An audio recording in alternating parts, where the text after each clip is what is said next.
slowing the flow of fentanyl from China into the U.S. Welcome to VOA Asia Weekly. I'm Chris Casquejo in Washington. That story is just ahead, but first making headlines.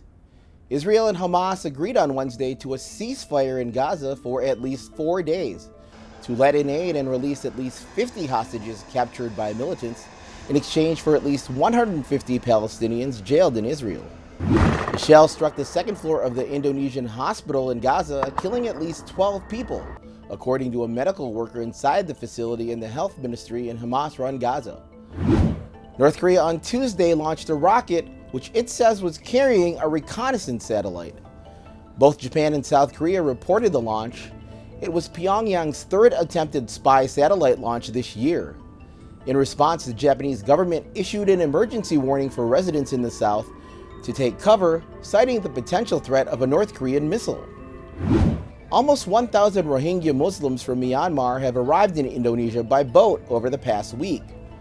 Officials reported on Monday that these refugees comprise 5 groups of women and children who have been adrift at sea for days.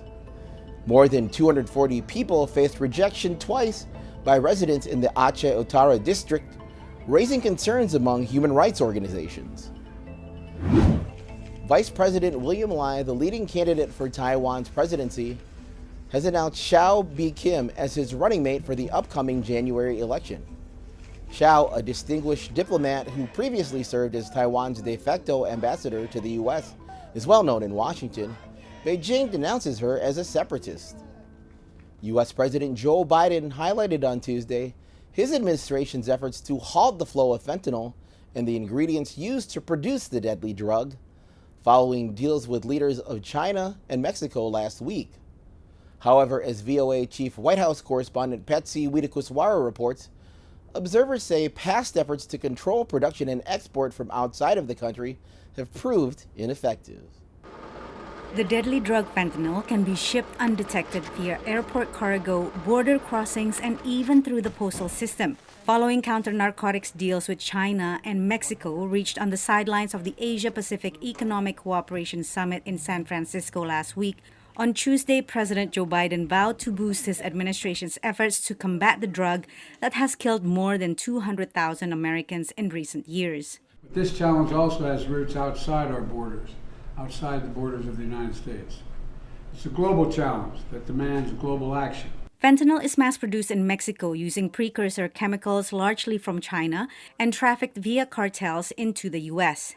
While China has agreed to reduce the flow of precursor chemicals, implementation remains to be seen and other sources may open up. We always worry about displacement. That is, that if China stops sending the precursors, that the very large, poorly regulated, corruptly regulated Indian industry will replace China.